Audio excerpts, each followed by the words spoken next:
Well, it is high-stakes battle in North Kashmir, Baramulla constituency, and former Chief Minister and National Conference leader Omar Abdullah is contesting from here. Omar Sab, you have been in campaigning now for weeks together. Is it different, this campaigning, than the earlier elections? Well, it's different for a number of reasons. One, I'm fighting from North Kashmir for the first time. But that aside, it's different for everybody. It's different because this is the first election we're fighting as a union territory. This is the first election we're fighting after we were split into two. It's the first election we're fighting after we lost the constitutional safeguards afforded to us through Article 370. It's the first election we're fighting after delimitation, when constituencies have been randomly redrawn with no logic and no sense. So for very many reasons, this election is very different. If we go by your speech, what you are talking to people, it appears that as if this election is about our existential, thing. Is this situation so serious post-abrogation of Article? Well, we face an existential threat. We face a threat to our very existence because 370, the removal of 370, removed the protections that we had for our identity, for the lands that were given to the people free of any compensation in 1950.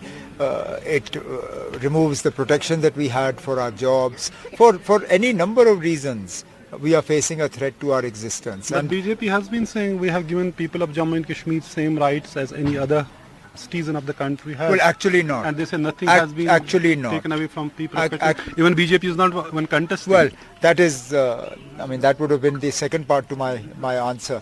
But the first part is no. We have amongst the weakest domicile laws in this country. Just take Ladakh.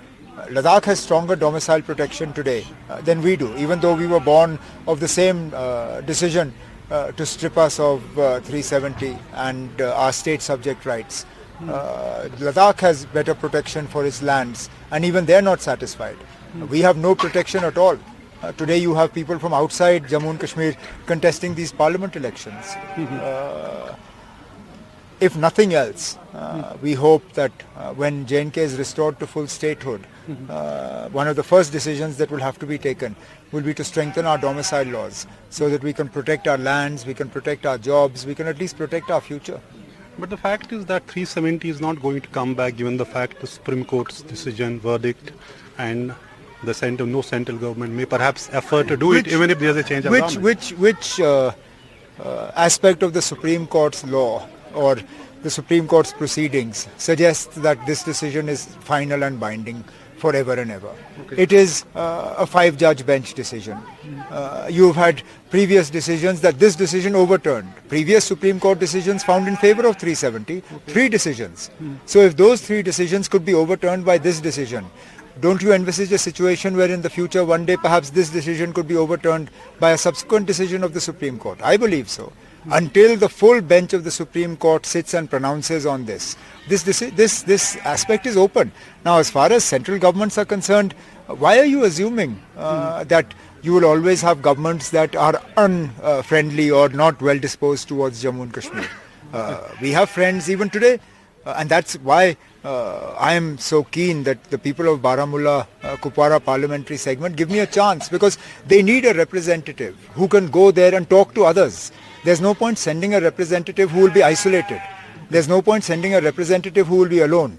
Okay. There's no point sending a representative whose voice will get lost there. Are you suggesting that you will be having some support from the India alliance in your fight, what you say, Restore 370? I'm not talking about the India alliance as a whole, but constituent parties of the India alliance have sort of found common cause with us on this issue, whether it is parties from Tamil Nadu, parties from West Bengal, whether it is left parties. They have publicly endorsed what we have been saying with regard to 5th August 2019, and hopefully as time goes on, that number of friends will grow. Okay, it appears earlier it was just direct contest between you and Sajjad, one of People's Conference, who appears to have created this rainbow umbrella of this Rainbow Alliance.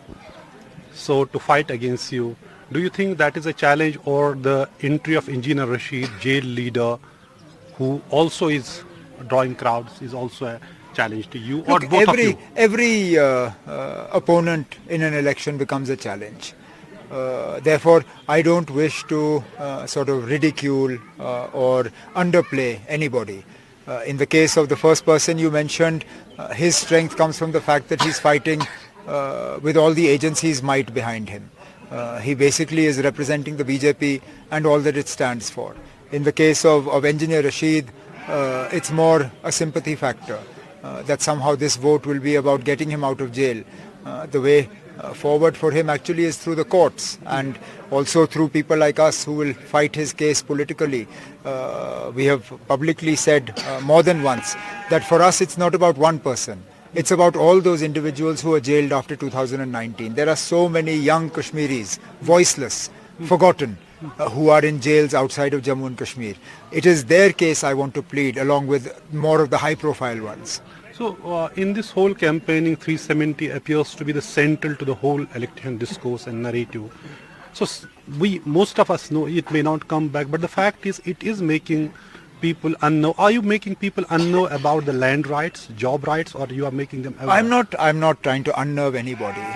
If what I'm saying is wrong, then somebody can come out and correct what I'm saying. Okay. But what I'm saying is based on current realities. What I'm saying is based on the truth. Today or tomorrow, we will face a threat. And you can't deny that. So the larger point is, since you are part of the India Alliance, what's your assessment about the last 4 phases of the polling? And there are different, assumptions.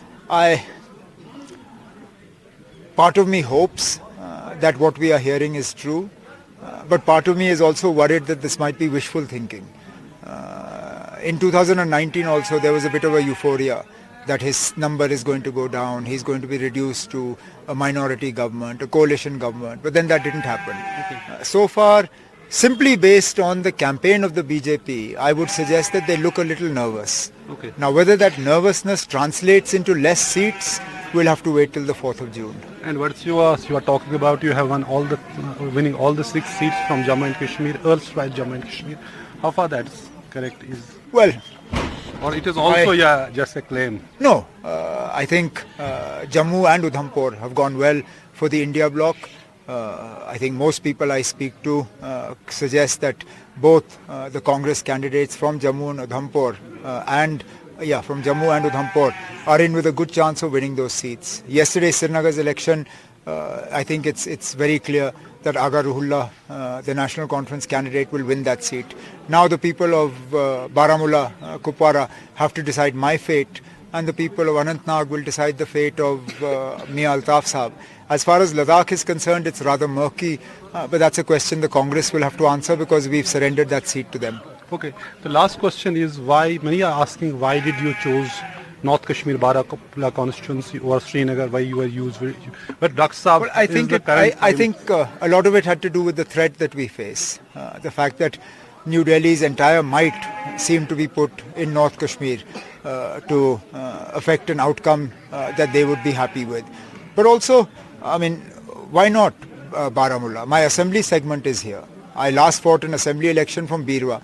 Birwa is part of Baramulla parliamentary seat. My grandmother is from Tangmag. That's in Baramulla. I have a home in Shajimarg in Baramulla.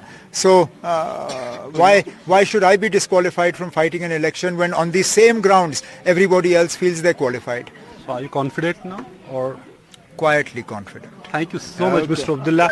So here, Omar Abdullah talking about that this is existential challenge for the people of Jammu and Kashmir post abrogation of 370, and also skeptical about if BJP is losing seats in this election or in last 4 phases.